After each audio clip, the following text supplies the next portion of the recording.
கண்ட்ரியோட வளர்ச்சி. Very good. Divya, thank you. வேற என்ன ஞாபகம் வருது? வினிதா, அம்சா, பவித்ரா, இந்தியன் எக்கானமின்னு சொன்ன உடனே என்னெல்லாம் ஞாபகம் வருது?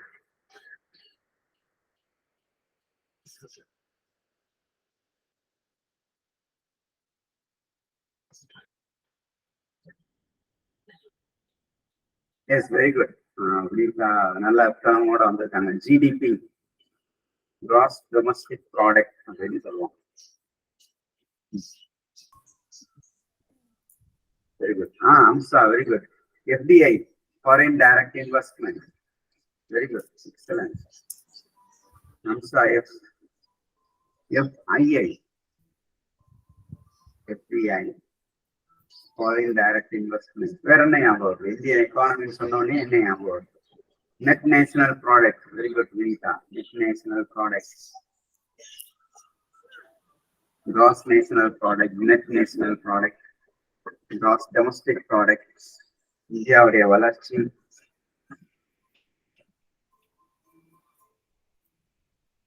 Bombay plan. Very good. Per capita income. Excellent Vinitha. Good. And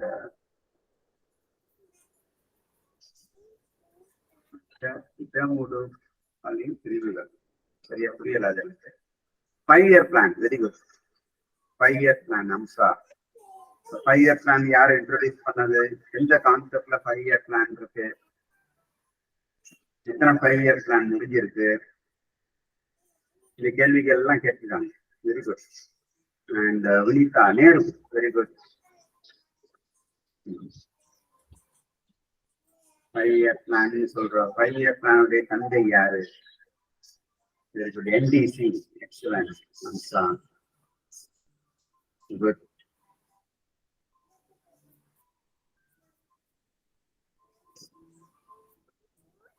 population, மக்கள் தொகை. சூப்பர்.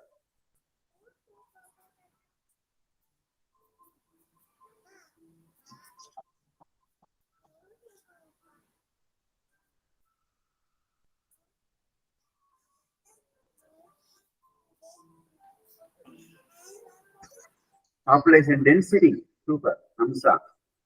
உலகிலேயே முதல் மக்கள் தொகை அதிகமுள்ள நாடு எது? உலகிலேயே அதிகமான மக்கள் தொகை, மக்கள் நெருக்கடி. டென்சிட்டினா நெருக்கடி. Population density. Very good Vinitha, correct answer. முன்னாடி சைனா இருந்துச்சு, இப்ப போன பிப்ரவரியில வந்து இந்தியா வந்து முதல் நாடா வந்துருச்சு மக்கள் தொகையில. Very good. பாப்புலேஷன் டென்சிட்டினா மக்கள் நெருக்கம், மக்கள் தொகையில நெருக்கம். ஒரு சதுரடியில அதிகமான நபர்கள் வாழ்ந்தாங்கன்னா அது பேர் பாப்புலேஷன் டென்சிட்டி. பாப்புலேஷன் டென்சிட்டி வந்து ஒரு ஸ்கொயர் ஃபீட்ல, ஒரு ஸ்கொயர் ஃபீட் எல்லாம் எவ்வளவு மக்கள் வாழ்றாங்கிறத பொறுத்து டென்சிட்டியை வந்து டிஃபைன் பண்றாங்க. மக்கள் தொகை நெருக்கத்தை டிஃபைன் பண்றாங்க. 5 year plan 51 to 55 ஆரம்பிச்சாங்க. Very good, excellent. யாருடைய வழிகாட்டுதல்ல 5 year plan? தொழிற்கொள்கை. தொழிற்கொள்கையா? தொழிற்கொள்கையும் நினைக்கிறேன். Very good. ஸோ இது எல்லாமே உங்களுக்கு தெரிஞ்சிருக்கு. எதுக்கு இதெல்லாம் கேட்டேன்னா உங்களுடைய பேசிக் எவ்வளவு தெரிஞ்சிருக்குன்னு பார்க்கலாம். பரவாயில்ல, உங்களுக்கு எல்லாருக்குமே நல்லாவே இந்தியன் எக்கானமியோடைய முக்கியமான கருத்துக்கள் எல்லாமே நீங்க சொல்லியிருக்கீங்க. Very good. இப்போ நம்ம வந்து இப்ப ஒன்னொன்னா போவோம்.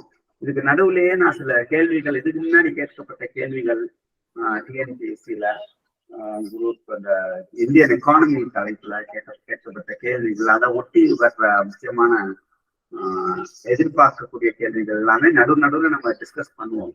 அண்ட் அந்த ஸ்லைட் நான் பவர் பாயிண்ட் ஸ்லைட் காட்டுறதையே எக்ஸ்பிளனேஷனோட அதையும் நான் சொல்றேன், அதையும் நோட் பண்ணிக்கோங்க. அதுக்கு நம்ம எப்பயும் போல ஒரு குவிஸ் வைப்போம், ஆன்லைன் குவிஸ் வைப்போம், கேம் விளையாடுற மாதிரி. இதுல நம்ம பார்ட்டிசிபென்ட்ல எத்தனை பேர் நல்லா பண்றீங்க, யார் ஃபர்ஸ்டா வர்றீங்கன்னு பார்ப்போம். ஒரு கியூரியாசிட்டி கிரியேட் பண்ணும். சரிங்களா? ஸோ இப்போ வந்து ஃபர்ஸ்ட் இந்தியாவுடைய சேலஞ்சஸ் என்னென்ன இருக்கு? இந்தியா வந்து வளர்ந்து வரும் நாடுகள்ல முக்கியமான நாடு. அதாவது இந்தியாவுக்கு வந்து ரெண்டு இது சொல்லுவோம் நம்ம உலகத்திலேயே, வேர்ல்டுலயே வளர்ச்சி, இன்னொன்னு முன்னேற்றம். குரோத் அண்ட் டெவலப்மெண்ட் ரெண்டு இது சொல்லுவோம். என்ன குரோத்னா என்ன, டெவலப்மெண்ட்னா என்ன? வளர்ச்சி, முன்னேற்றம், இந்த ரெண்டுத்துக்கு வித்தியாசம் இருக்கு. ரொம்ப பேர் ரெண்டுமே ஒண்ணுதான் நினைச்சிட்டு இருக்கோம். ஒண்ணுதான்னா இல்ல, அதுல வித்தியாசம் இருக்கு. growth and development of India அப்படின்னு சொல்லுவாங்க. growthனா என்ன, டெவலப்மெண்ட்னா என்ன? தமிழ்ல வந்து வளர்ச்சிக்கும் முன்னேற்றத்துக்கும் உள்ள வித்தியாசம் என்ன என்ன அப்படிங்கிறதுக்கான ஒரு கருத்து என்னென்ன சொல்லுங்க பார்ப்போம். growth and development. இந்தியா வந்து அதாவது கண்ட்ரி, உலகத்துல நாட்டை வந்து 3 வகையா பிரிக்கிறாங்க. Under developed country, developing country and developed country. அதாவது வளர்ந்த நாடுகள், வளர்ந்து வரும் நாடுகள்,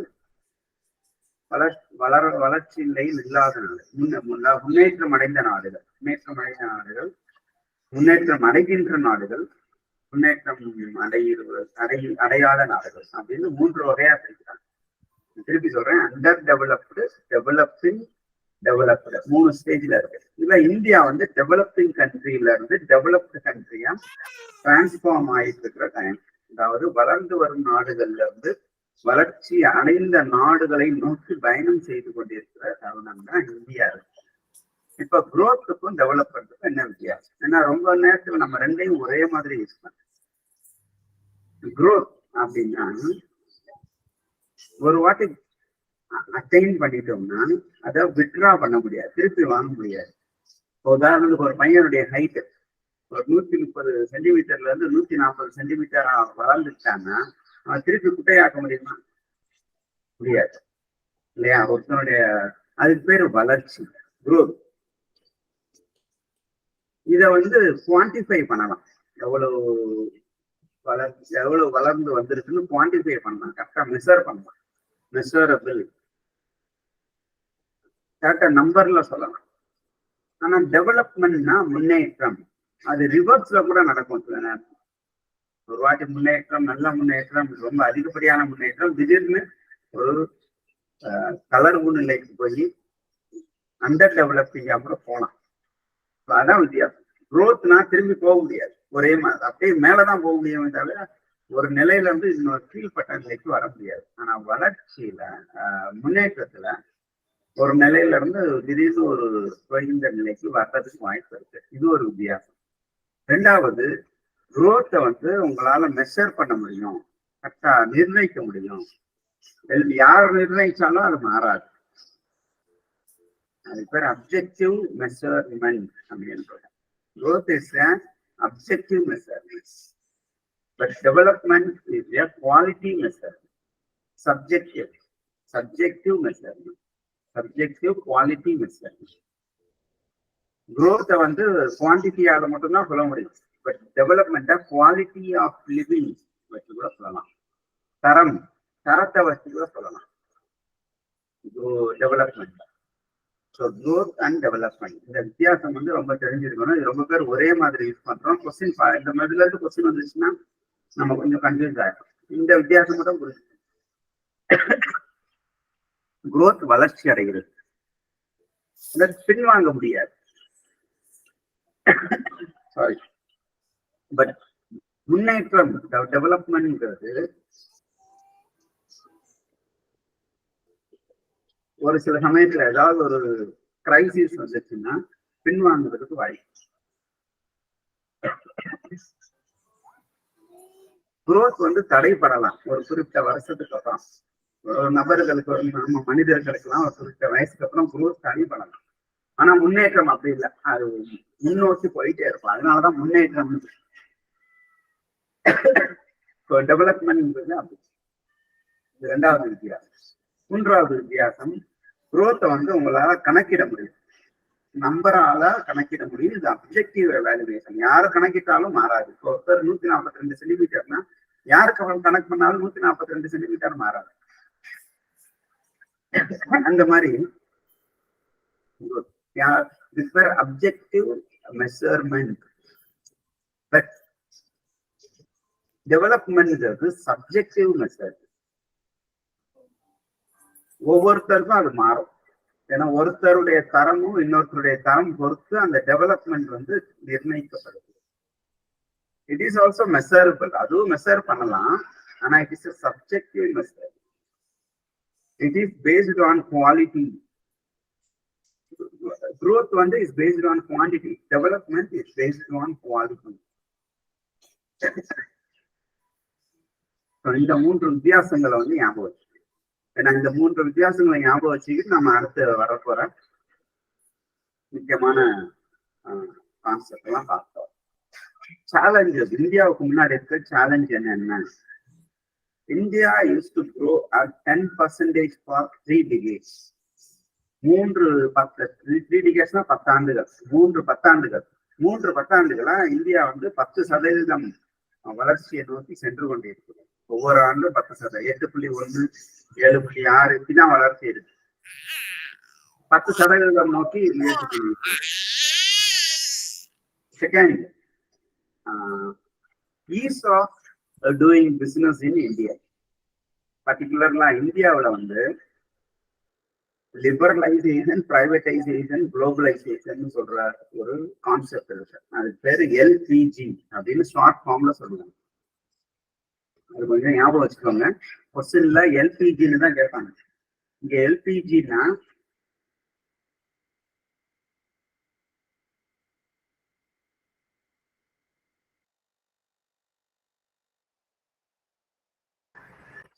எல்பிஜிங்கிற கான்செப்ட் ஞாபகம் வச்சுக்கோங்க.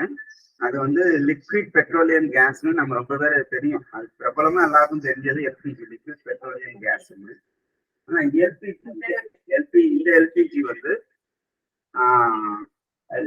Liberalisation, privatisation and globalisation. இதுதான் நம்ம நாட்டுக்குரிய எல்பிஜி. இந்த நார்மலா நம்ம கமர்ஷியலா சொல்ற எல்பிஜி வந்து கேஸ் சொல்றோம், வீட்டுல அடுப்புக்காக யூஸ் பண்றது. அது ரொம்ப பேர் மீன் பண்ணுவாங்க. அந்த மீனிங் இல்லை. இது வந்து லிபரலைசேஷன், பிரைவேடைசேஷன், குளோபலைசேஷன்.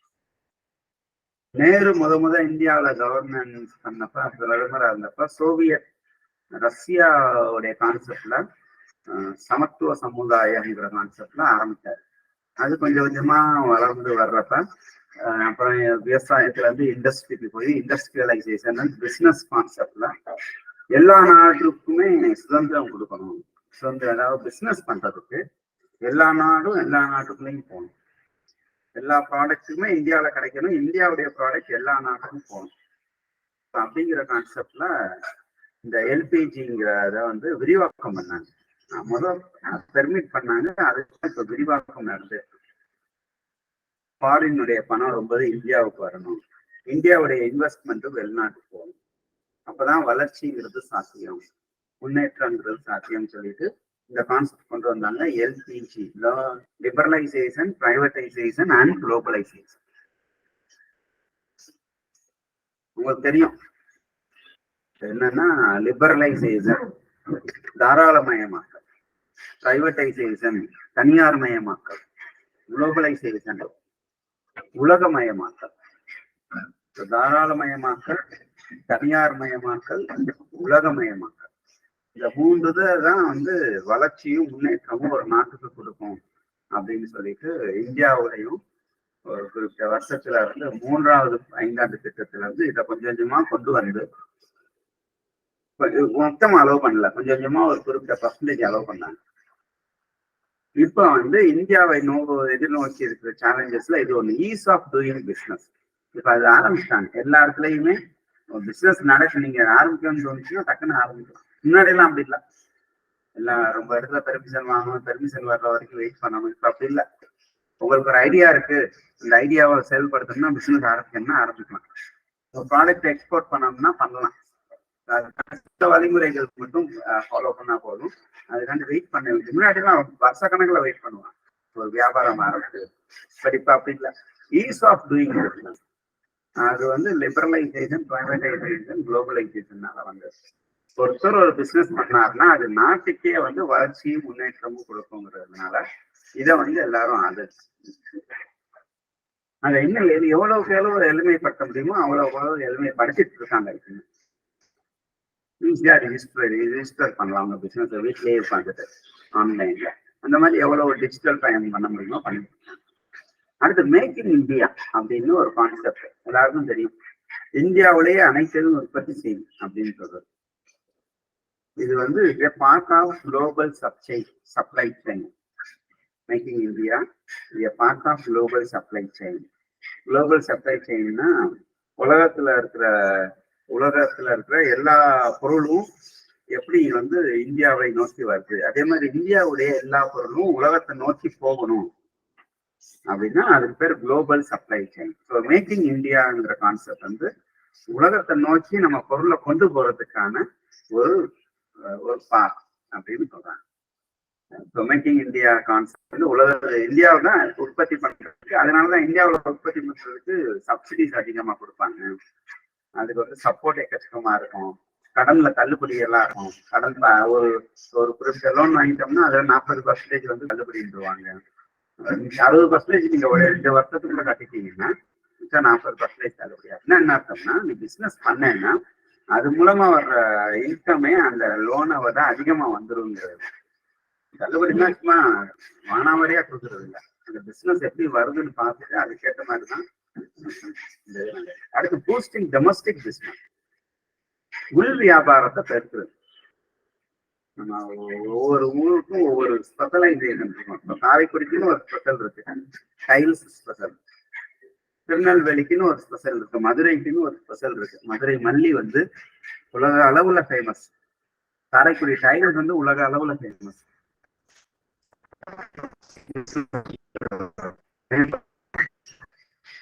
அது அடுத்தபடியான சேலஞ்ச் இந்தியாவுக்கு இருக்கு. அடுத்து developing India to a manufacturing based economy. இந்தியாவுல வந்து தொழிற்பேட்டைகள் அதிகமா உருவாக்கும், இண்டஸ்ட்ரீஸ் அதிகமா டெவலப் பண்ணும். ஏன்னா இந்தியாவுடைய எக்கானமியே இஸ் பேஸ்ட் ஆன் மேனுஃபேக்சர். அடிப்படையான பொருள் இந்தியாவுல உருவாகணுங்கிறது. அதை வச்சுதான் இந்தியா வந்து டெவலப் ஆக முடியும். இந்தியா குரோ ஆகுது, பட் டெவலப் ஆகணும்னா இந்தியா இந்த அடிப்படை பொருட்களை வந்து எது ஸ்பெஷலைசேஷன் அது வந்து. அடுத்த ரொம்ப முக்கியமான சேலஞ்ச் யங் இந்தியா அப்படின்னு சொல்லுவாங்க. இளம் வயதினரை அதிகமாக கொண்ட நாடு வந்து இந்தியா. 34 வயசு அதிகமான இருக்கிற பாப்புலேஷன் இந்தியாவில மட்டும்தான் இருக்கான் உலகத்துல. ஸ்கில்லிங் த நேஷன், திறமையை கட்டமைப்பது, இளைஞர்களுக்கான திறமையை கட்டமைப்பது இந்தியாவின் நாட்டின் இளைஞர்களுக்கான திறமை. அதனாலதான் இப்பெல்லாம் ரொம்ப ஸ்கில் சம்பந்தப்பட்ட ப்ரோக்ராம் எல்லாம் அதிகமா வருது. National skill development programme, NSDP அப்படின்னு சொல்லுவாங்க. ரொம்ப அதிகமா வந்து இளைஞர்கள் அது மூலமா ட்ரைனிங் எல்லாம் கொடுத்துட்டு இருக்காங்க. ரொம்ப யூனிவர்சிட்டிலையும் அது நடக்குது. அவங்களே சம்பளம் கொடுத்து பயிற்சி கொடுப்பாங்க. இப்ப நான் ஒர்க் பண்ற சாஸ்திரா யூனிவர்சிட்டிலையும் நேஷனல் ஸ்கில் டெவலப்மெண்ட் ப்ரோக்ராம்ல இருந்து நடத்துறாங்க. யாராவது தெரிஞ்சவங்க இருந்தா அப்ளை பண்ண சொல்லலாம். மாசத்துக்கு நான் அவனே 3000 ரூபாய் கொடுத்துருவான், போக்குவரத்து செலவு கொடுத்துருவான். பட் அது 3 மாசம் பயிற்சின்னா 3 மாசம் பயிற்சி கலந்துக்கிட்டு இந்த சர்டிபிகேட் வாங்கணும். சர்டிபிகேட் வாங்கினதுக்கு அப்புறம் அவங்க நீங்க செலவு பண்ணதை கொடுத்துருவோம், அந்த ஃபண்ட்லயே கொடுத்துருவாங்க. ஸோ இந்த மாதிரி யங் இந்தியா கான்செப்ட்ல ரொம்ப ப்ரோக்ராம் நடக்குது ஸ்கில் டெவலப்மெண்ட். அடுத்து இந்தியாவில் making India hub for research and development, R&Dங்கிறது ரிசர்ச் அண்ட் டெவலப்மெண்ட், ஆராய்ச்சி மற்றும் முன்னேற்றத்திற்காக மேக்கிங் இந்தியா ஹப்னு உருவாக்கியிருக்காங்க. இப்போ ஸ்டார்ட் அப் இந்தியா அப்படின்னு சொல்லுவாங்க. என்னன்னா புதுசா ஒரு ஐடியா வந்துச்சுன்னா அந்த பிசினஸா கன்வெர்ட் பண்றதுக்கு ஸ்டார்ட் அப் இந்தியா அப்படின்னு சொல்லுவாங்க. அதை வந்து ஒரு ஹப்பா உருவாக்கி அது மூலமா இந்த ரிசர்ச் அண்ட் டெவலப்மெண்ட் மூலமா வளர்ச்சியை கொண்டாடு. அடுத்து ரொம்ப முக்கியமான சேலஞ்ச் வந்து அர்பனைசேஷன். இந்தியாவின் முதுகெலும்பு கிராமங்கள் அப்படின்னு காந்தி சொல்லியிருப்பார். இப்பயும் கிராமங்கள் தான் அதிகம் நகர்ப்புறங்களை விட. மக்கள் தொகை நகர்ப்புறங்கள் அதிகம் இருக்கலாம், ஆனா பரப்பளவுல கிராமங்கள் இந்தியாவில் அதிகம். அர்பனைசேஷன் ஆக ஆக வளர்ச்சியும் முன்னேற்றமும் வருது அப்படிங்கிறது தான். ஸோ இங்க வந்து அர்பனைசேஷன் இந்தியாவில் வந்து நல்ல ஒரு மிகப்பெரிய ஆப்பர்ச்சுனிட்டி. இப்ப US மற்ற மாதிரி வளர்ந்த நகரங்கள் இந்தியாவில் இருக்கிற வளர்ச்சி அங்க இல்லை. அங்க வந்து 1.4% தான். இந்தியாவில் 8.1% வளர்ச்சி இருக்கு. அங்க ஏன் கம்மியா இருக்குன்னா அங்க ஃபுல்லா அர்பனைசேஷன் ஆயிடுச்சு எப்பயோ. அங்க இனிமே அர்பனைசேஷன் ஆகிறதுக்கான வாய்ப்பே இல்லை. ஆனா எல்லாருமே நகர்ப்புறமாக்கப்பட்ட நகரங்கள், வளர்ந்த நாடுகள். ஆனா இந்தியாவுல அர்பனைசேஷனுக்கு நல்ல அவசியம் இருக்கு. அது வந்து எப்படி நம்ம திறமையா கையாளுத போறோம் இப்ப வளர்ந்து வல்ல நாடுகள்ல இருக்கிற சேனல். இப்ப கொடுத்துருக்க ஸ்லைட் வந்து ரொம்ப முக்கியம். இதுலதான் நமக்கு வந்து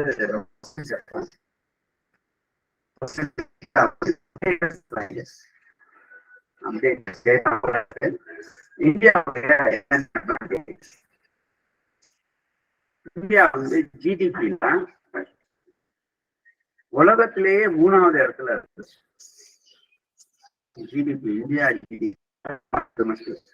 உலகத்திலேயே 3வது இடத்துல இருக்கு ஜிடிபி. $6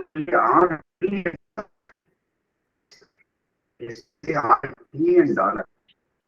$1 trillion 1 லட்சம் கோடின்னு அர்த்தம். 1 trillion 1 லட்சம் கோடி.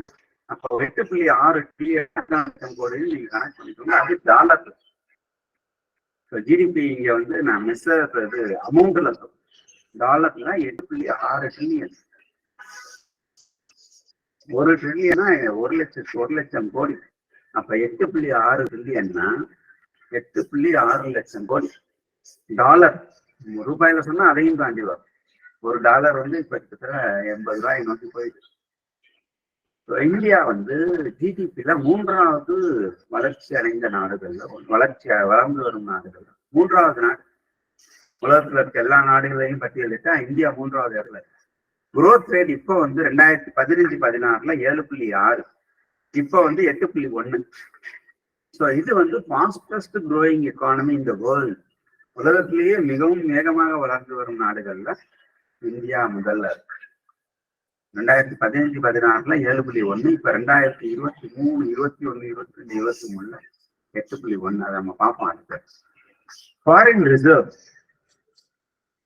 ஏன்னா இப்ப இந்த சொன்னேன் எல்பிஜின்னு ஒரு concept, liberalisation, privatisation and globalisation. இந்த 3 வார்த்தையை மறக்கக்கூடாது இந்தியன் எக்கானமி படிக்கிறவங்க. இதனால ஃபாரின் ரிசர்வ் இந்தியாவுல $366.7 பில்லியன்.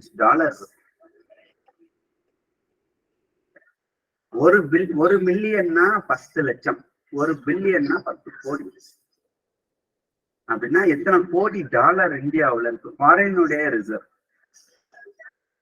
வெளிநாட்டுல இருந்து இந்தியாவுக்கு வந்த பணம். இது இன்னும் இப்போதைக்கு இன்னும் அது அதிகம். ரோடு நெட்வொர்க்ல சாலையுடைய கனெக்டிவிட்டி அப்படின்னு சொல்லுவாங்க.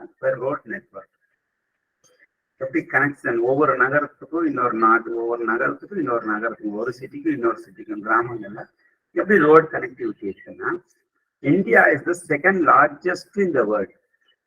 33 லட்சம் கிலோமீட்டர் சாலை, அதாவது பயணம் செய்திருக்கிற சாலை வந்து இருக்கு. பயணத்திற்கு ஏதுவான சாலை 33 லட்சம் கிலோமீட்டர். இந்தியாவுல இன்டர்நெட் யூசர்ஸ் அப்படின்னு பார்த்தா second largest in the world. உலகத்திலேயே 2வது நாடு இந்தியா. 462 மில்லியன் பீப்புள் இன்டர்நெட்டை யூஸ் பண்றாங்க. 1 மில்லியன்ங்கிறது 10 லட்சம். அப்ப 4620 லட்சம் அப்படின்னா 46 கோடியே 20 லட்சம்னு அர்த்தம். கரெக்டா நம்ம தமிழ் பொருளில சொன்னோம்னா 46. இந்தியாவின் மக்கள் தொகை 140 கோடி. இதுல 462 மில்லியன், அதாவது 46 கோடியே 20 லட்சம் பேரு தினசரி இன்டர்நெட் யூஸ் பண்றாங்க. இது second largest in the world. Population between இது என்ன கம்மியா தானே இருக்குன்னு நினைக்க கூடாது. இப்ப இல்லிட்ரேட் பீப்புள் இன்டர்நெட் யூஸ் பண்ண ஆரம்பிச்சு. படிக்காதவங்க கூட இன்டர்நெட் யூஸ் பண்ணலாம் மொபைல்ல. அது வந்து அதுக்கான சாத்தியக்கூறு வந்துருச்சு. லிட்ரேசி இந்தியாவில் கம்மியா இருக்கிறதுனால இப்படி இருக்கு. ஆனா தமிழ்நாட்டுல, கேரளாவில், மற்ற மாதிரி சில மாநிலங்களை பார்த்தா பெரும்பான்மையானவர்கள் இன்டர்நெட் யூஸ் பண்றாங்க. பீகார், ஜார்க்கண்ட் அந்த மாதிரி ரொம்ப அண்டர் டெவலப்டு ஸ்டேட்ஸ்ல போய் பார்த்தோம்னா ரொம்ப கம்மியா தான் யூஸ் பண்ணுவாங்க. அதை வச்சிருப்பாங்க, பட் யூஸ் பண்ண தெரியாம கூட இருக்கும். The population between the age group 15 to 64, அதாவது இளம் இந்தியான்னு சொல்றதுக்கான ஒரு சாத்தியக்கூறு அதிகமா இருக்குது.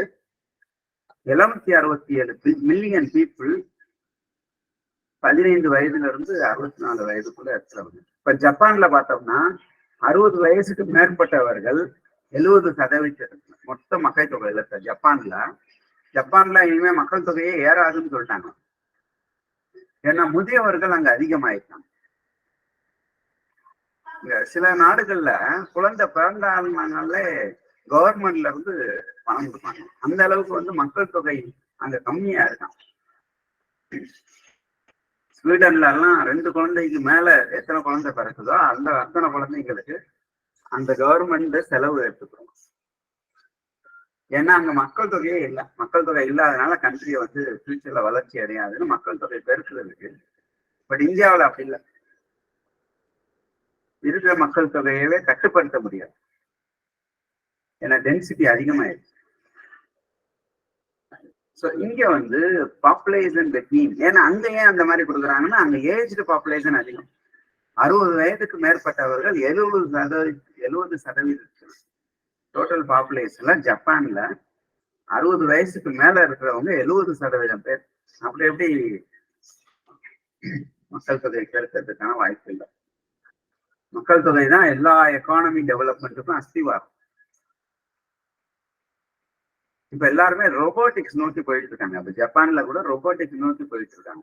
இனிமே எப்படி உற்பத்தி பண்ணுவாங்க மக்கள் தொகை இல்லாமன்னா ரோபோட் பண்ணுமா, அதை நோக்கி போயிட்டு இருக்காங்க.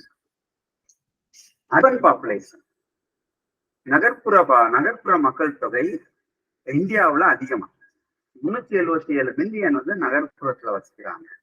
ஒவ்வொரு நிமிஷத்துக்கும் 30 நபர்கள் நகர்ப்புறத்தை நோக்கி நகர்ந்து கொண்டிருக்கிறார்கள். ரயில்வே நெட்வொர்க் இந்தியாவுல செகண்ட் லார்ஜஸ்ட் நெட்வொர்க். இந்தியா உலகத்திலேயே second largest network railway network. 23 million மக்கள் ஒவ்வொரு நாளும் டிராவல் பண்ணிட்டு இருக்காங்க. ட்ரெயின் யூஸ் பண்ணி மட்டும் 23ன்னா 2,30,00,000 பேர் டெய்லி டிராவல் பண்றாங்க. சென்னை, பெங்களூர், மும்பைல எல்லாம் பார்த்தா டெய்லி டிராவல் பண்ற பேசஞ்சர்ஸ் அதிகம். ஏன்னா இந்த எலக்ட்ரிக் ட்ரெயினே கற்றுக்குமா. So overall Indian railway network second largest in the world. அதுல 23 மில்லியன் மக்கள் ஒவ்வொரு நாளும் 2,30,00,000 பேர் டெய்லி டிராவல் பண்ணிட்டாங்க. இதுக்கெல்லாம் அஸ்திவாரமா இருந்தது நம்ம பிளானிங் அப்ரோச் அப்படின்னு சொல்றாங்க. இந்தியன் பிளானிங் அப்ரோச் நம்ம ஆரம்பத்துல பேசுற மாதிரி ஃப்ரீயா தான் சொன்னாங்கன்னு நினைக்கிறேன். 1951 தான் பிளானிங் அப்ரோச் முதல் இந்தியாவில கொண்டு வர்றாங்க. 5 ஆண்டு திட்டம் அப்படின்னு கொண்டு வர்றாங்க. 1950 குடியரசு ஆனது. 1950 இருந்து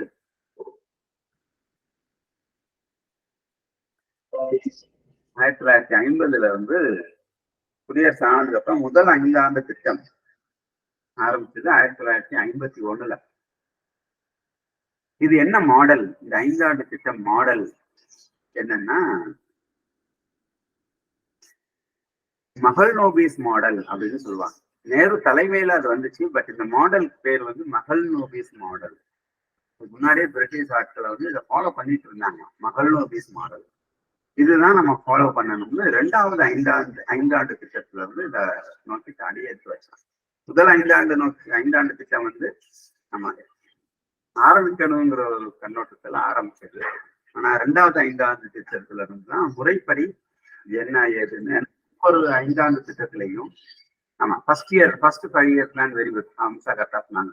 ஹார்ட் டோமர் மாடல் அது என்னன்னா விவசாயத்தை மட்டுமே அடிப்படையாக வைத்து பண்ணப்பட்டது. இந்த 5 ஆண்டு திட்டத்துல முக்கியமானது என்ன சொல்றாங்க? மகள்நோபிஸ் மாடல்ல ஒவ்வொரு வருஷமும் பட்ஜெட் போடணும். ஒவ்வொரு வருஷமும் அந்த பட்ஜெட் போட்டதுக்கு அப்புறம் எண்ட்ல அதுக்கான பெர்ஃபார்மன்ஸ் அசஸ் பண்ணணும். 5 ஆண்டுக்கு ஆரம்பிக்கிறப்போ ஒரு கட்சி அவங்க திட்டம் போடுவாங்க. அதை வச்சுதான் அவங்க தேர்ந்தெடுக்கிறாங்க. அதுக்கப்புறம் வருஷம் பட்ஜெட் போடுவாங்க. இந்த 2வது 5 ஆண்டு திட்டம் மகள்நோபிஸ் மாடல்ல தான், அதாவது எல்லா செக்டார்லயும் போக்கஸ் பண்ணணும். விவசாயம் மட்டும் இல்ல, வருஷம் பட்ஜெட் போடணும். ரோலிங் பட்ஜெட்னு சொல்லுவாங்க. அது இதை முன்னெடுத்து வச்சாங்க. அதுக்கப்புறம் இந்தியாவுடைய வளர்ச்சிக்கு முக்கியமான காரணம் வந்து பசுமை புரட்சி, கிரீன் ரெவல்யூஷன் அப்படின்னு சொல்லுவாங்க. அதாவது ஃபுட் கிரைன்ஸ் ப்ரொடக்ஷன். அதாவது முன்னாடி வந்து கோதுமையவே நம்ம வெளிநாட்டுல இருந்து இம்போர்ட் பண்ணிட்டு இருக்கோம். எப்பதான் அந்த கப்பல் வந்து இறங்கும், மக்கள் பசியை தீர்க்கலாம்னு சில ஸ்டேட்ஸ் எல்லாமே காத்துட்டு இருப்பாங்க. அரசாங்கத்திலேயே சொல்லுவாங்கன்னா கோதுமை வந்து இறங்க போகுது அப்படின்னு சொன்னா அது ஒரு அனௌன்ஸ்மெண்ட். அந்த அளவுக்கு உணவு பற்றாக்குறை இந்தியாவில இருந்துச்சு. 1960 வாக்குல அந்த 60ஸ்ன்னு சொல்லுவாங்க, 1960ஸ்ல இருந்து இந்த கிரீன் ரெவல்யூஷன்ங்கிற கான்செப்ட் வந்து இந்தியாவில ஆரம்பிச்சு. கிரீன் ரெவல்யூஷன் தந்தை அப்படின்னு சொல்லக்கூடியவர் யாரு தெரியுமா? தெரிஞ்சிருக்கும் உங்களுக்கு. Green revolution, father of green revolution. ஆமா, டாக்டர் எம்.எஸ். சுவாமிநாதன். அவர் தான் பசுமை புரட்சியின் தந்தை அப்படின்னு சொல்லுவாங்க. அவருடைய தலைமையில இந்த கிரீன் ரெவல்யூஷன் அப்படின்னு ஆரம்பிக்கிறாங்க. ஹை ஈல்டு வெரைட்டிஸ் அப்படின்னு கொண்டு வர்றாங்க. HYV, high yield variety. அக்ரினால உங்களுக்கு நல்லாவே தெரிஞ்சிருக்கும். அது கொண்டு வரப்ப ரொம்ப இந்த மருந்துகள், கெமிக்கல் பேஸ்டு ப்ரொடக்ஷன்ஸ் கொண்டு வந்து அதிகமான உணவு உற்பத்தி வந்து பெருக்கிறாங்க. அது உண்மையிலேயே சாத்தியமும் ஆச்சு. ரொம்ப பேருக்கு உணவு பற்றாக்குறை வந்து சரியாச்சு. நம்ம இப்போ வந்து ஃபுட்டை நம்ம எக்ஸ்போர்ட் பண்ணிட்டு இருக்கோம். அதனுடைய டிஸ்அட்வான்டேஜ் எக்கச்சக்கமா இருக்கு. அட்லீஸ்ட் ஸ்டூடெண்டா இருக்கனால உங்களுக்கு நல்லாவே தெரிஞ்சிருக்கும். மண்ணு மலடா போச்சுன்னு சொல்றாங்க, எத்தனையோ இருக்கு, எவ்வளவு டிஸ்அட்வான்டேஜ் இருக்கு. பட் உணவு பற்றாக்குறையை சரி பண்றதுக்கு அந்த பர்டிகுலர் பீரியட்ல வேற வழி தெரியல. அதனால இந்த புரட்சியை வந்து பசுமை புரட்சின்னு சொல்லி எம்.எஸ். சுவாமிநாதன் தலைமையில இந்தியாவுல கொண்டு வர்றாங்க. அப்புறம் இந்திரா காந்தியுடைய தலைமையில, இந்திரா காந்தி தான் ஒரு 1971 அவங்க தலைமையில இருக்கிறப்ப கரிபி ஹட்டாவோ அப்படின்னு சொல்லி ஒரு ஸ்லோகத்தை கொண்டு வர்றாங்க. ஸ்லோகம், சில பேர் ஒவ்வொருத்தவங்க ஒன்று சொன்னோம்னா ஸ்லோகமா அதை எல்லா பக்கமும் பரவும் இல்லையா, அந்த மேக் இன் இந்தியா இது ஒரு ஸ்லோகம். அந்த மாதிரி கரிபி ஹட்டாவோ அப்படிங்கிற ஸ்லோகத்துல உணவு பற்றாக்குறை தவிர்த்தது பசுமை புரட்சி எல்லா பக்கமும் பரவும். 1971 இந்த ஸ்லோகனை வந்து இந்திரா காந்தி அம்மையார் அடியெடுத்து வைக்கிறாங்க, எடுத்து கொடுக்குறாங்க எல்லாருக்கும். கிரீன் ரெவல்யூஷன் இந்தியாவில் வந்து அந்த உணவு உற்பத்தியை பெருக்குவதற்கு ரொம்ப அடிப்படையா இருந்துச்சு. அது போக இந்த எல்பிஜி, லிபரலைசேஷன், பிரைவேடைசேஷன், குளோபலைசேஷன், இதுல வந்து எல்லா இண்டஸ்ட்ரியுமே டெவலப் ஆச்சு. Soft drinks industry, electronic industry, automobile industry எல்லாமே டெவலப் ஆச்சு. இந்தியன் இண்டஸ்ட்ரிஸ் இதெல்லாம், இந்தியாவில் இண்டஸ்ட்ரிஸ் எல்லாமே டெவலப் ஆச்சு. ஆனா அதிகமா பாதிப்புக்குள்ளானது வந்து டாய் இண்டஸ்ட்ரி. இந்தியாவுல டாய் இண்டஸ்ட்ரின்னு இருந்துச்சு. பட் இந்த எல்பிஜிக்கு அப்புறம் டாய் இண்டஸ்ட்ரி வந்து இந்தியாவை விட்டு காணாமலே. ஏன்னா முன்னாடி மண்ணுல, களிமண்ணுல பொம்மை செஞ்சு வச்சுப்பாங்க. பட் இந்த குளோபலைசேஷன்னால, லிபரலைசேஷன், பிரைவேடைசேஷன், குளோபலைசேஷன்னால அதிகமா பாதிப்புக்குள்ளானது இந்தியாவுல டாய் இண்டஸ்ட்ரி.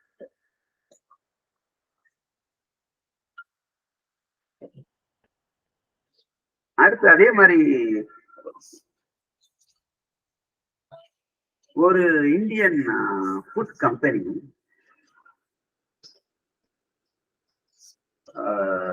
ஒரு லார்ஜ் மல்டிநேஷனல் கம்பெனி வந்து பர்ச்சேஸ் பண்ணாங்க. அந்த அளவுக்கு இந்தியா வந்து வளர்ந்து. அதாவது கார்கில் ஃபுட்ஸ் அப்படின்னு சொல்ற ஒரு லார்ஜ் அமெரிக்கன் மல்டிநேஷனல் கம்பெனி ஒரு இந்தியன் கம்பெனியை பர்ச்சேஸ் பண்ணாங்க. அந்த இந்தியன் கம்பெனி பேர் வந்து பராக் ஃபுட். பராக் ஃபுட்ங்கிற இந்தியன் கம்பெனியை கார்கில் ஃபுட்ஸ் அப்படிங்கிற ஒரு லார்ஜ் அமெரிக்கன் மல்டிநேஷனல் கம்பெனி வந்து பர்ச்சேஸ் பண்றாங்க. கிரீன் ரெவல்யூஷன் அடுத்தடுத்து வர்றது. அதுக்கப்புறம் 1991 இந்திய அரசாங்கம் இந்த ஃபாரின் ட்ரேட் அண்ட் இன்வெஸ்ட்மெண்ட் இந்தியாவுக்கு வரணும்னு சொல்லிட்டு ரொம்ப தடங்கல்கள் முன்னாடி இருந்துச்சு. முன்னாடி வரக்கூடாதுன்னு, திருப்பி பிரிட்டிஷ் ஆதிக்கம் மாதிரி ஏதாவது ஒரு கண்ட்ரி வந்து ஆதிக்கம் பண்ண ஆரம்பிச்சிருங்கிற கான்செப்ட்ல அலோவ் பண்ணல. 1991 தான் இந்த பேரியர்ஸ் எல்லாத்தையும் ரிமூவ் பண்ணிட்டு ஃபுல் ஃபிளட்ஜ்டு லிபரலைசேஷன், பிரைவேடைசேஷன், குளோபலைசேஷன் மூலமா ஃபாரின், அதாவது வெளிநாடு நபர்கள் இங்க வியாபாரத்துல முதலீடு பண்ணலாம். ஃபாரின் ட்ரேட் அண்ட் இன்வெஸ்ட்மெண்ட்டுக்கு வந்து ஃபாரின் டைரக்ட் இன்வெஸ்ட்மெண்ட் நேரடியாகவே முதலீடு பண்ணலாம். முன்னாடி எல்லாம் ஃபாரின்ல இருந்து அப்படின்னா இந்தியாவில் ஒரு கம்பெனி உருவாக்கி அதுலதான் முதலீடு பண்ணுவாங்க. பட் இப்போ வந்து அப்படி இல்லை. வெளிநாட்டுல இருந்து வர்ற பணம் இந்தியாவில நேரடியா எங்க வேணாலும் முதலீடு பண்ணலாம்னு 1991 கொண்டு வந்தாங்க. இது எல்லாமே முக்கியமான கேள்விகள். முன்னாடி வந்து ஃபேமஸ் எக்கனாமிஸ்ட் இந்தியாவில தான் நோபல் பரிசு வாங்கின பொருளாதார மேதை இந்தியாவில தான் இருக்காரு. யார் பேரு சொல்லுங்க பார்ப்போம். Very good. வெனிஷா சுவாமிநாதன். பொருளாதார தந்தை யார்? பொருளாதாரத்தில் சிறப்பு விருது நோபல் பரிசு வாங்கினது இந்தியாவுல யார்?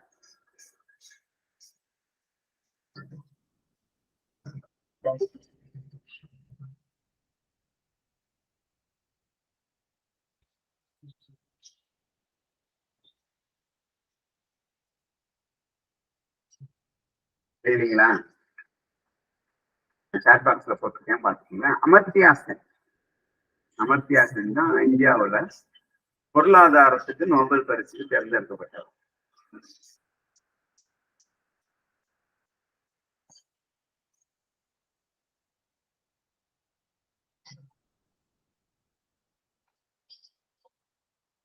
இந்த லிபரலைசேஷன், பிரைவேடைசேஷன், குளோபலைசேஷனுக்கும் அதே மாதிரி இந்தியாவுடைய வளர்ச்சிக்கும் முதலா காரணமா இருந்தது 1969 இந்திரா காந்தி முக்கியமான ஒரு எஃபர்ட் எடுக்கிறாங்க.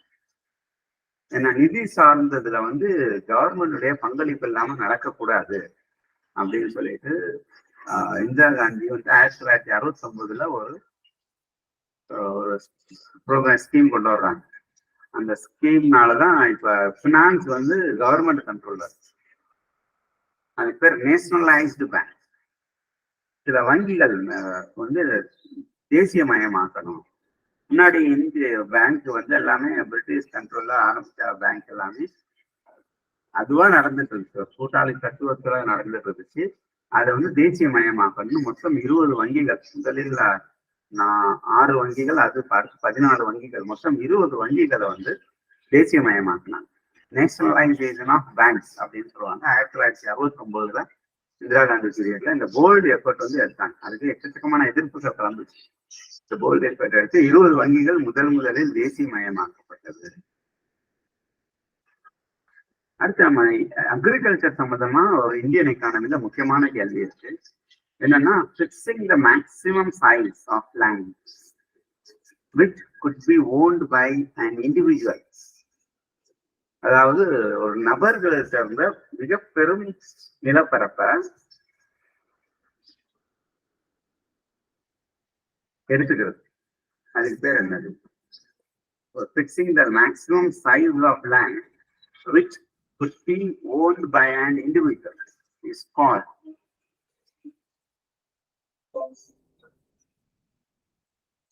அதுக்கு பேர் லேண்ட் சீலிங் அப்படின்னு சொல்லுவாங்க. Fixing the maximum size of land could be owned by an individual is called land ceiling. இது அக்ரி ஸ்டூடெண்டா இருக்கனால உங்களுக்கு நல்லாவே.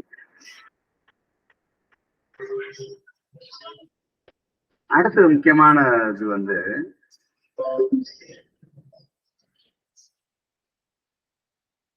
இந்த 5 ஆண்டு திட்டங்கள்ல இந்தியாவோட எதை முக்கியமா போக்கஸ் பண்ணலன்னு கேட்பாங்க. பண்ணாங்கன்னா அதுக்கான ஆன்சர் ரொம்ப இருக்கு. குரோத்தை வந்து போக்கஸ் பண்ணாங்க. ஈக்குவாலிட்டியை வந்து சமத்துவ சமுதாயம் வரணும்னா ஈக்குவாலிட்டி, ஈக்குவிட்டி எல்லாம் முக்கியத்துவம் கொடுத்தாங்க. மாடர்னைசேஷனுக்கு முக்கியத்துவம் கொடுத்தாங்க. இது எல்லாமே 5 ஆண்டு திட்டங்கள்ல ஒரு கோல்ஸா வச்சிருந்தாங்க. எதுக்கு வந்து கோல்ஸ் வைக்கல அப்படின்னா, லேண்ட் ரிஃபார்ம்ஸ்க்கு கோல்ஸ் வைக்கல. 5 ஆண்டு திட்டங்கள் லேண்ட் ரிஃபார்ம்ஸுக்கு தான் கோல் இல்லை. Growth, equality, modernisation, equity, technology, business பெருக்கிறது, இண்டஸ்ட்ரியலைசேஷன், அதுக்கெல்லாமே கோல் இருந்துச்சு.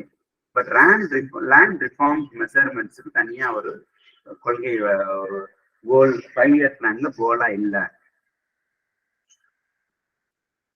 இப்ப இந்த புள்ளி, இந்த நான் காட்டியிருக்கிற ஸ்லைட்ல காட்டியிருக்கிற புள்ளிகளுக்கு எல்லாத்துக்குமே, இந்த ஸ்டாட்டிஸ்டிக்கல் டேட்டாவுக்கு எல்லாத்துக்குமே பின்புலமா இருக்கிறது தான் நம்ம இப்ப பேசிக்கிட்டு வரோம்.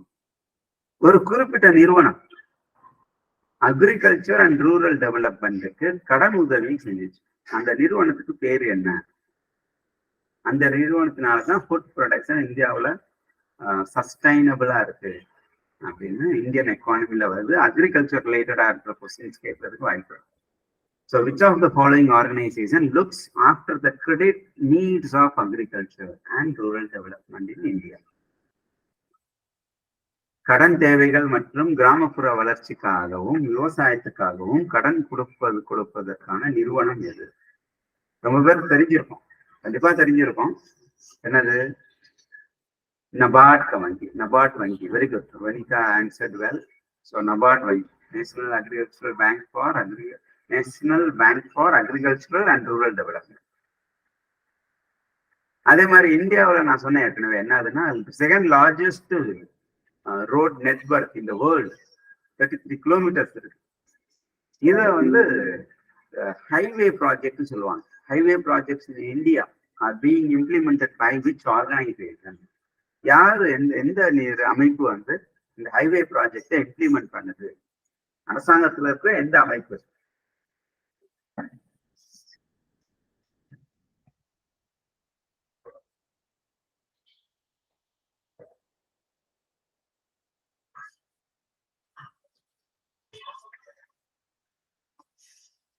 National highways authority of India, NHAI அமைப்பு தான் இந்தியாவில் இந்த ஹைவே ப்ராஜெக்ட்ஸ் வந்து அந்த ப்ராஜெக்டை இம்ப்ளிமெண்ட் பண்றாங்க. National highway authority of India, NHAI.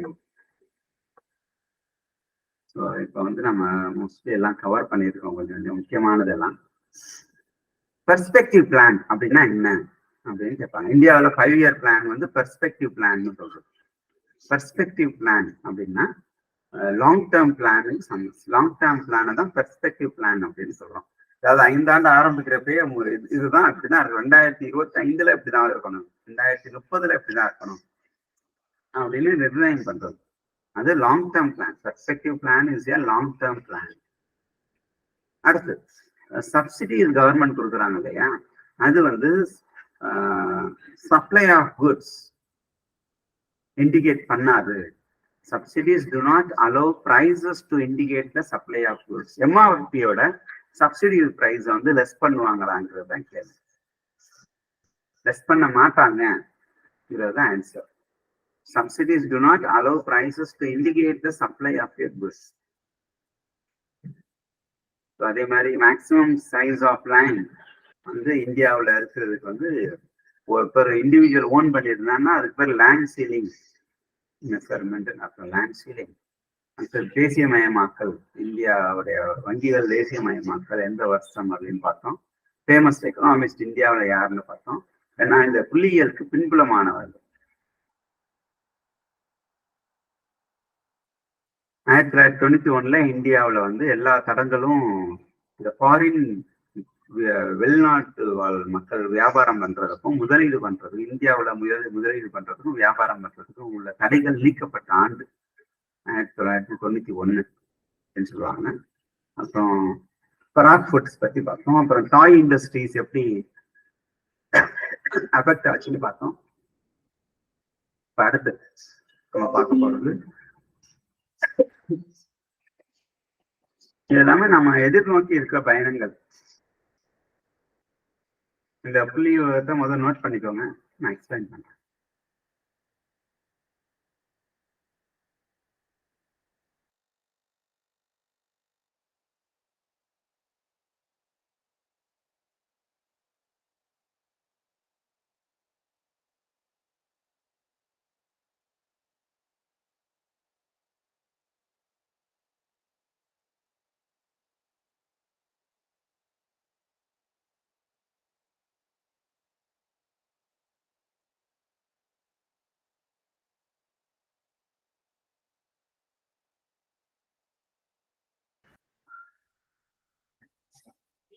So இதெல்லாமே அன்பேரல்டு ஆப்பர்ச்சுனிட்டி. 2025 நம்ம எதிர்பார்த்து அடைய வேண்டிய எதுக்கு பேர் தான் பெர்ஸ்பெக்டிவ் பிளான். 2021 ஆரம்பத்திலேயே பிக்ஸ் பண்ணது.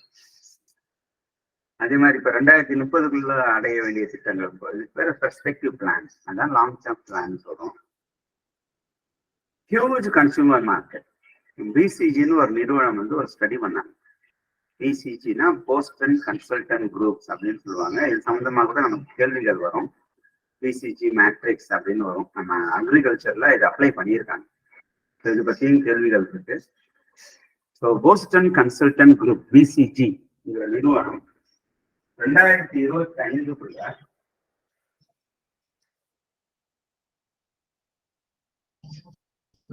2025 இந்தியா வந்து ஹியூஜ் கன்சியூமர் மார்க்கெட்டா வரும். $3.6 trillion கன்சம்ஷன் இந்தியாவில் நடப்பதற்கான சாத்தியக்கூறு அதிகம் அப்படின்னு அவங்க ஸ்டடியில கொண்டு வந்திருக்காங்க. ஸோ எக்கனாமிக் ரிலேட்டடா இதுக்கான சாத்தியக்கூறு அதிகம். Substantial GDP growth $20 trillion through public private partnership model, PPP மாடல்னு சொல்றோம். பப்ளிக் பிரைவேட் பார்ட்னர்ஷிப் மாடல்ல 2025 நம்ம வந்து $20 trillion ஜிடிபி growth இருக்கும். அதே மாதிரி social related development, youngest nation 29 வயது ஆவரேஜ் ஏஜ் அதிகமா 2025 இருக்கும். 29 வயது. இப்ப 31, 34 தான் அதிகபட்சம். யங்கஸ்ட் நேஷன் 34 வயதுக்குள்ள இருக்கவங்க தான் கணக்கு. 29 years. இது பேர் டெமோக்ராபிக் டிவிடெண்ட் அப்படின்னு சொல்லுவாங்க. இந்த வார்த்தையும் கேள்விகள்ல அதிகமா இருக்கு. கேள்விகள்ல டெமோக்ராபிக் டிவிடெண்ட் அதிகமா இருக்கிறது இந்தியாவில். டெமோக்ராபிக் டிவிடெண்ட்னா நமக்கு தெரியும், ஷேர் மார்க்கெட்ல இன்வெஸ்ட் பண்ணவங்களுக்கு கிடைக்கிற ப்ராஃபிட் ஷேரிங் பேருக்கு டிவிடெண்ட். இது டெமோக்ராபிக் டிவிடெண்ட்னா அதாவது மக்கள் தொகை பரப்பளவுல மூலமா வர்ற ஒரு ஏர்னிங்ஸ் வந்து நேஷனுக்கு வர்றது பேர் டெமோக்ராபிக் டிவிடெண்ட். இது அதிகமா இருக்கிறது இந்தியாவில். காரணம் யங்கஸ்ட் இந்தியா. அடுத்து அப்வர்ட் மொபிலிட்டி 150 மில்லியன். இது இப்ப இருக்கிறத விட அதிகமா இருக்கும். அதாவது படிப்பு லிட்ரஸி ரேட் வந்து அதிகமா இருக்கிறது 2025. Middle class more added to middle class, low poverty லைன்ன்றது அப்லிஃப்ட் ஆகி வர்றவங்க. And skilled work force 99% literacy rate வந்து பை 2025 அட்டைன் ஆகிடுவாங்க லிட்ரஸி ரேட்ல. பொலிட்டிக்கல்ல அதாவது banking system 241 million accounts open under banking for all stream. முதலே இந்த புது ஸ்கீம்ஸ் இருக்கு இந்தியன் கவர்மெண்ட். சான்ஸ்கிரிட்ல ஏதோ ஒரு நேம் வச்சிருக்காங்க இல்லையா, முத்ரா ஸ்கீம். அது வந்து ஆண்டர்பிரனர்ஸ்க்காக வச்சிருக்காங்க. அதே மாதிரி எல்லாருக்கும் பேங்க் அக்கௌண்ட் ஓபன் பண்ணணும் ஒரு ஸ்கீம் கொண்டு வந்தாங்க. இன்க்ளூசன் அப்படின்னு சொல்லிட்டு பினான்சியல் இன்க்ளூசன் அப்படிங்கிற கான்செப்ட்ல கொண்டு வந்தது. அதுல 241 மில்லியன் பேருக்கு வந்து அக்கௌண்ட்ஸ் இருக்கும் பேங்க்ல. 2,40,00,000 பேருக்கு அக்கௌண்ட்ஸ் இருக்கும். அதே மாதிரி லீகல்ல வந்து சிம்பிளிஃபை பண்ணியிருக்காங்க. 1000க்கும் மேற்பட்ட archaeologic laws repealed to reduce the red tape. Red டேபிசம்னா அந்த ரொம்ப வேலைகள் வந்து ரொம்ப இழுத்துட்டு போகுதுன்னு சொல்றாங்களே கவர்மெண்ட்ல. இந்த டேபிள்ல இருந்து அந்த டேபிள் போகணும், அந்த டேபிள்ல இருந்து அங்கே போகணும், நம்ம ரீஜன் ஆஃபீஸ் போயிட்டு வரணும். அதுக்கப்புறம் தான் அப்ரூவல் ஆகும். அதுக்கு பேர் ரெட் டேபிசம். அதை வந்து சரி பண்றதுக்கு 1000க்கும் மேற்பட்ட டீரெகுலேஷன் பண்றாங்க. டீரெகுலேஷன் அந்த ஏற்கனவே முறைப்படுத்துறதை வந்து சிம்பிளிஃபை பண்றது. ஸோ இது எல்லாமே நம்ம இந்தியாவில் growth and development தாண்டி கொண்டு வந்தது.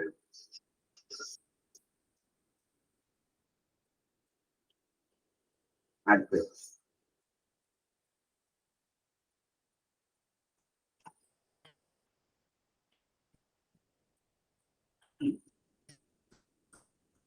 இந்தியாவோட 5 ஆண்டு திட்டத்தை நிர்வகிக்கக்கூடிய ஒரு ஸ்கீம் பேரு பிளானிங் கமிஷன். முன்னாடி சொல்லிட்டு இருக்கோம். முன்னாடி வந்து இது நேரு கவர்மெண்ட்ல முத ஆரம்பிச்சதுல பிளானிங் கமிஷன் தான் எல்லாமே பார்க்கும். பட் இப்போ வந்து 2015 இந்த பிஜேபி கவர்மெண்ட் ஆட்சிக்கு வர்றப்ப அவங்க அந்த பிளானிங் கமிஷனை வந்து சேஞ்ச் பண்ணாங்க. அது பேரு நிதி ஆயோக். நிதி ஆயோக் நேம் தான் அதுக்கு பேர். அது வந்து இந்த கொஸ்டின் அடிக்கடி கேட்கிறாங்க. நிதி ஆயோக் இது எப்ப உருவானது, நிதி ஆயோக்குடைய ஃபங்க்ஷன் என்ன, நிதி ஆயோக்னா என்ன, அப்படிங்கிற கேள்விகள் வந்து அடிக்கடி கேட்கிறாங்க. ஸோ இது பேர் national institution for transforming India, NITI, NITI அப்படின்னா national institution for transforming India அமைப்பு. இது வந்து பிளானிங் கமிஷன் முன்னாடி இருந்ததை ரீப்ளேஸ்மெண்ட் நிதி ஆயோக் ஃபர்ஸ்ட் ஜனவரி 2015 கேபினெட் ரெசல்யூஷன் பாஸ் பண்ணி பிஜேபி கவர்மெண்ட் கொண்டு வந்தது. National institution for transforming India. அடுத்தது இதெல்லாம் ரொம்ப முக்கியமானது. இப்போ வந்து எந்த துறை தனியார் மயமாக்கப்பட்டது? எந்த துறை தனியார் மயமா? எந்த பர்டிகுலர் துறை? LICயா, BSNLா அப்படின்னு கேட்பாங்க. ஏன்னா பப்ளிக் பிரைவேட் பார்ட்னர்ஷிப் மாடல்ல தான் எதிர்கால இந்தியா இருக்குங்கிறது ஒரு ஆணித்தரமா ஆரம்பத்துல இருந்து சொல்லிட்டு இருந்தாங்க. அதுல ஒன்னொன்னா கொஞ்சம் பிரைவேடைசேஷன் நோக்கி போயிட்டு, இப்ப புதுசா பிரைவேடைசேஷன் நோக்கி போனது ஜெட் ஏர்வேஸ்ங்கிற நிறுவனம். ஜெட் ஏர்வேஸ்ங்கிற நிறுவனம். Who is the current finance minister of India? நிதி அமைச்சர் யார்? அதுவும் கேட்கலாம். RBI கவர்னர் யார்? அதுவும் கேட்கிற கேள்வி. ஸோ இந்த கேள்விகள் கொஞ்சம் நோட் பண்ணி வச்சுக்கோங்க. இந்த கேள்விகளுக்கு பதில் என்னன்னு நீங்களே சொல்லிடலாம். யாரு பினான்ஸ் மினிஸ்டர் உங்களுக்கே தெரியும் இல்லையா? நிர்மலா சீதாராமன். Very good. வினிதா அதுதான். RBI governor. RBI governor Shaktikanta Das. ரொம்ப பேர் ரகுராம் ராஜன் எழுதிருவாங்க. ஏன்னா முன்னாடி அவர் இருந்தாரு. உர்ஜித் பட்டேல் எழுதுவாங்க. அதெல்லாம் முன்னாடி இருந்தவங்க பேர். இப்ப இருக்கிறவர் சக்தி காந்த தாஸ். இந்த கேள்விகள் எல்லாம் முக்கியம். வேற என்ன? இப்ப நம்ம வந்து ஒரு குவிஸ் நான் ஸ்டார்ட் பண்ணி விடுறேன். அதுக்கு முன்னாடி நம்ம எத்தனை குவிஸஸ் அட்டன் பண்ணியிருக்கோம். அந்த குவிஸ்ல வந்து இப்ப இருக்கிறவங்க அட்டன் பண்ணுங்க. இல்லாதவங்க வந்து கூகுள் கிளாஸ்ல போட்டு விடுறோம்.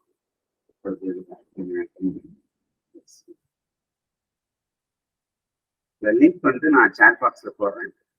Start your quiz.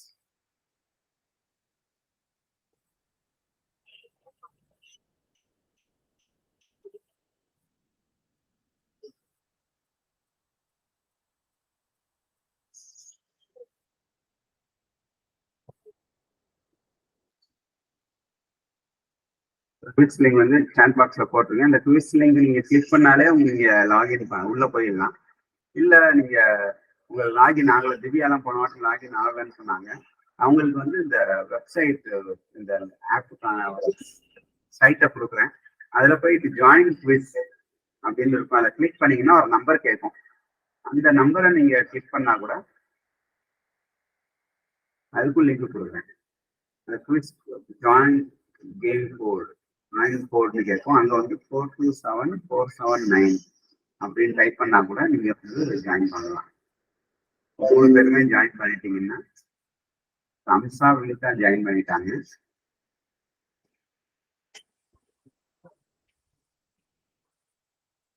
திவ்யா மட்டும் ஜாயின் பண்ணணும்.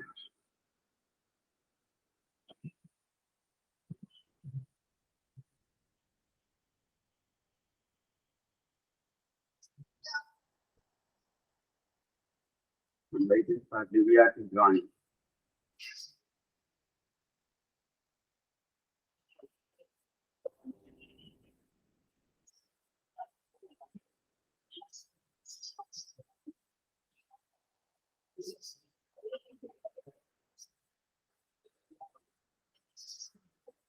திவ்யா இன்னும் ஜாயின் பண்ணலையா? திவ்யா மேடம் ஏதாவது ப்ராப்ளமா? ஓப்பன் ஆகலையா? ஓப்பன் ஆகல. நீங்க முதல் கூகுள் குரோம் ஓப்பன் பண்ணிக்கோங்க. கூகுள் குரோம் ஓப்பன்ல இருக்கா? அதுல இந்த இது டைப் பண்ணுங்க, quizzes.com. உங்க மொபைல்ல டிஃபால்ட்டா வேற இது ஓப்பன் ஆகும். அதனால இந்த இது ஓப்பன் ஆக மாட்டேங்குது. எல்லாத்தையும் மினிமைஸ் பண்ணிட்டு கூகுள் குரோம் ஓப்பன் பண்ணிக்கோங்க. அதுல ஒரு டேப் ஓப்பன் பண்ணி இங்க இருக்கிறத அப்படியே டைப் பண்ணுங்க. இல்லை காப்பி பேஸ்ட் பண்ணுங்க. quizzes.com அப்படின்னு காப்பி பேஸ்ட் பண்ணுங்க. நீங்க வெறும் கூகுள்ல குவிஸ் போட்டாலே வந்துடும். போடுங்க. இந்த டைப் நான் சாட் பாக்ஸ்ல போட்டுருங்க பாருங்க. அதை போடுங்க. உங்களுக்கு ஒரு சைட் வரும்.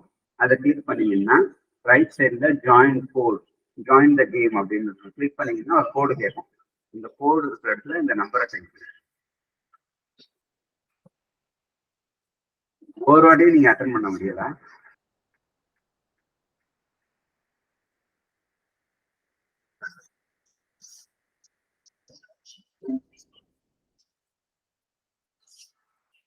The Mahalanobis model formed the basis of which 5-year plan in India, second 5-year plan. Indira Gandhi gave the slogan of Garibi Hatao, 1971. Namadra Votar Kata Garibi Hatao, in which year Indira Gandhi gave the slogan Garibi Hatao, 1971. With Green Revolution, India could increase manifold the production of rich commodity food grains. அதாவது green ரெவல்யூஷன்னா food grains, white ரெவல்யூஷன்னா milk, blue ரெவல்யூஷன்னா fish, அதை black ரெவல்யூஷன்னா iron. ஞாபகம் வச்சுக்கோங்க. அது சில நேரத்தில் எப்படின்னு கேட்பாங்க, நான் திருப்பி சொல்றேன், புரியுதுங்களா எல்லாருக்கும்? ஸோ கிரீன் ரெவல்யூஷன்னா ஃபுட்டு, ஒயிட் ரெவல்யூஷன்னா மில்க், இது ரெண்டுமே உங்களுக்கு தெரிஞ்சிருக்கும். ப்ளூ ரெவல்யூஷன்னா ஃபிஷ், பிளாக் ரெவல்யூஷன்னா iron. And in which year government of India established the Niti Aayog? 2015 BJP government ஆட்சியில் வரப்ப. அது ஏன் பிஜேபி கவர்மெண்ட் ஆட்சியில் வரப்ப சொன்னா உங்களுக்கு ஈஸியா அந்த இயர் ஞாபகம் வருங்கிறதுனால 2015. அதுல 2 பேர் கரெக்டா பண்ணிருக்கோம் நம்மள. Which one of the following Indian industry has been hit hard by globalization? Toy industry. Very good. Now the example நீங்க கரெக்டா ஃபாலோ பண்ணிருக்கீங்க. Which Indian company was bought over by Cargill Foods, a large American multinational company? So Bharat Foods, very good. And in which year did the government decide to remove barriers on foreign trade and investment in India? 1991 la தான் முழு சுதந்திரம் கொடுத்தாங்க. ஃபாரின்ல அப்ராட்ல இருந்து இந்தியாவுல நடக்கிற வியாபாரத்துக்கும் முதலீட்டுக்கும் நேரடியாக பணம் கொண்டு கொடுக்கலாம். Find the odd one out. So Jet Airways, ஏன்னா மிச்சது எல்லாமே தனியார் மயமாகல, ஜெட் ஏர்வேஸ் தான் தனியார் மயமாயிருக்கு. அதனால answer. Who is the famous Indian economist? போட்டோட கொடுத்துருக்கோம், ரொம்ப பேர் தப்பா பண்ணியிருக்கீங்க. அமர்த்தியா சென், நான் சாட் பாக்ஸ்ல கூட போட்டேனேப்பா, நீங்க கவனிக்கலையா? Adam Smith, father of economy. Correct. திவ்யாவுடைய ஆன்சர் வந்து ஃபாதர் ஆஃப் எக்கானமி. மன்மோகன் சிங் வந்து அந்த பீரியட்ல பிரதமரா இருந்தவர். ரைட்டா? ஸ்மித், ஆடம் ஸ்மித், அமிதாபம் ஸ்மித் தான் தெரியும். ஆடம் ஸ்மித்ங்கிறது father of economics. But who is the famous Indian economist who got the Nobel prize? கூட நான் சொன்னேன், அமர்த்தியா சென். இந்தியாவில் நோபல் பிரைஸ் வாங்கின பொருளாதார மேதை வந்து அமர்த்தியா சென். அவர் புக்கில் இருக்காரு, அவர் புக்கு கூட நான் வச்சிருக்கேன். ஸோ ரொம்ப நல்லா இருக்கும். ஸோ ப்ளீஸ் என்னன்னா அந்த பேர் ஞாபகம் வச்சுக்கோங்க, அமர்த்தியா சென். நான் சாட் பாக்ஸ்லேயும் போட்டிருக்கேன், செக் பண்ணுங்க. நான் எக்ஸ்பிளைன் பண்றப்ப போட்டேன். Who is the current finance minister of India? Nirmala Sitharaman. 3 பேர் கரெக்டா பண்ணிருக்கீங்க. Current RBI governor Shaktikanta Das. 3 பேர் கரெக்டா பண்ணிருக்கீங்க. Current finance minister, prime minister எல்லாருக்கும் தெரிஞ்சிருக்கும், வாய்ப்பு இல்லை தப்பு பண்றது. 1969 Indira Gandhi national bank, nationalised bank. என்ன 3 பேர்ல ஒருத்தர் தான் கரெக்டா பண்ணிருக்கீங்க. இதை நான் திருப்பி சொன்னேன் இல்லையா, தேசியமயமாக்கு, வங்கிகளை தேசியமயமாக்குதல். இதுதான் 1969 இந்திரா காந்தி. 60ல இருந்து 72 வரைக்கும் green revolution. Foreign investment open பண்ணது வந்து 90க்கு அப்புறம். அதனால இந்த இயர் வந்து fixing the maximum size of land, இது பேர் லேண்ட் சீலிங். 2 பேர் தான் கரெக்டா பண்ணிருக்கீங்க. லெக்சரை நீங்க நோட் பண்ணலையா? தப்பா பண்ணிருக்கீங்க. Subsidies do not allow prices to indicate the supply of goods. True. Answer is true. Very good. Agriculture related. எதுக்கு இந்த மாதிரி கொஸ்டின் கேட்டேன்னா, நமக்கு டிஎன்பிஎஸ்ல ஒரு மாடல் இருக்கு, என்னன்னா ஸ்டேட்மெண்ட் வேலிடேஷன் மாடல்னு சொல்லுவாங்க. ஒரு 3-4 ஸ்டேட்மெண்ட்டை கொடுத்துட்டு இதுல எந்தெந்த ஸ்டேட்மெண்ட் ட்ரூ அப்படின்னு கேட்டு, இதெல்லாம் வேலிடேட் த ஸ்டேட்மெண்ட் அப்படின்னு கேட்டிருப்பாங்க. Statement 1, statement 2, statement 3. ஆப்ஷன்ல எப்படி இருக்குன்னா statement 1 and 2 are correct, statement 2 and 3 are correct, statement 1 and 3 are correct, statement 1, 2, 3 are correct அப்படின்னு இருக்கும். நம்ம செலக்ட் பண்ணலாம். அப்ப அந்த மாதிரி இருக்கப்போ ஒரு ஸ்டேட்மெண்ட் இது வர்றதுக்கு வாய்ப்பு. Subsidies do not allow prices to indicate the supply of it. Perspective plan is a long term plan. நான் திருப்பி சொன்னேன் கிளாஸ்ல long term plan. ரெண்டு பேர் கரெக்டா பண்ணிட்டு. Each of the following is not a goal of 5-year plan. அதாவது land reforms is not a goal. நான் கிளாஸ்ல சொன்னேனே growth வந்து கோலா இருக்கும். ஜிடிபி எவ்வளவு வச்சுக்கணும் கோலா இருக்கும். ஈக்குவாலிட்டி சமத்துவ சமுதாயம் கொண்டு வர்றதுக்கு ஒரு கோலா இருக்கும். மாடர்னைசேஷன் இருக்கும். லேண்ட் ரிஃபார்ம்ஸ் இந்த 5 இயர்ஸ் பிளான்மே கோல்டா வரலாம். கோலா வரலாம், நோக்கமா வரலாம். Which also follow in organization looks after the credit needs of agriculture and rural development in India. NABARD கரெக்டா பண்ணிருக்கீங்க 3 பேரும். The highway projects in India is governed by National Highway Authority of India. Very good. இது வரைக்கும் எல்லாரும் கரெக்டா பண்ணிருக்கீங்க. ரொம்ப பேர் இதுல நீங்க நல்லா பண்ணிருக்கீங்க. Very good. ஸோ அடுத்த கிளாஸஸ்ல வந்து மேம் ஷெட்யூல் போடுவாங்க. நான் இன்னைக்கு இப்போட முடிச்சுக்கிறேன். 11 to 12 போட்டிருந்தாங்க, 10 to 12 போட்டிருந்தாங்க. 11:30 முடிச்சுக்கிறேன்.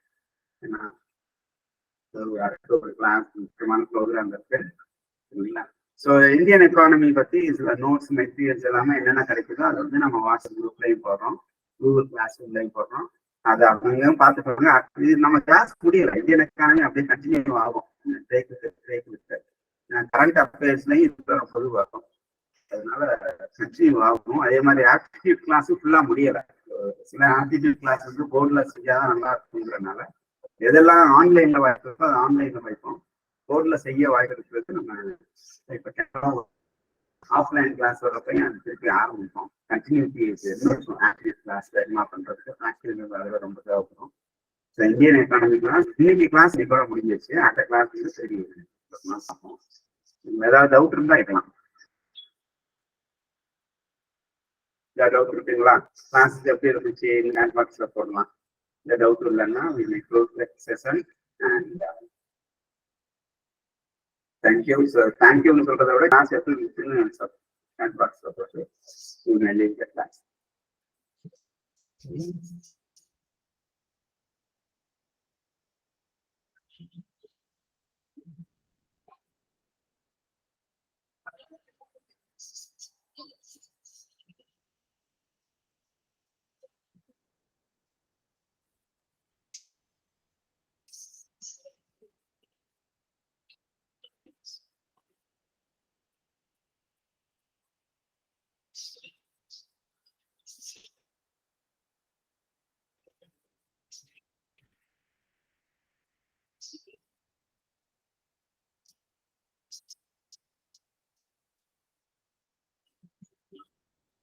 யாருமே வரலைங்களா?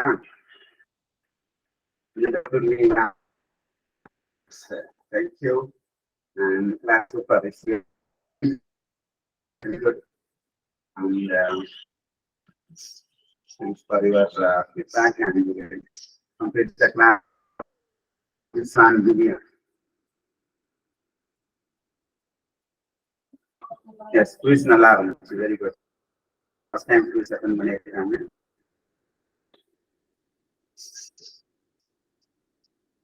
குட். போட்டாங்க.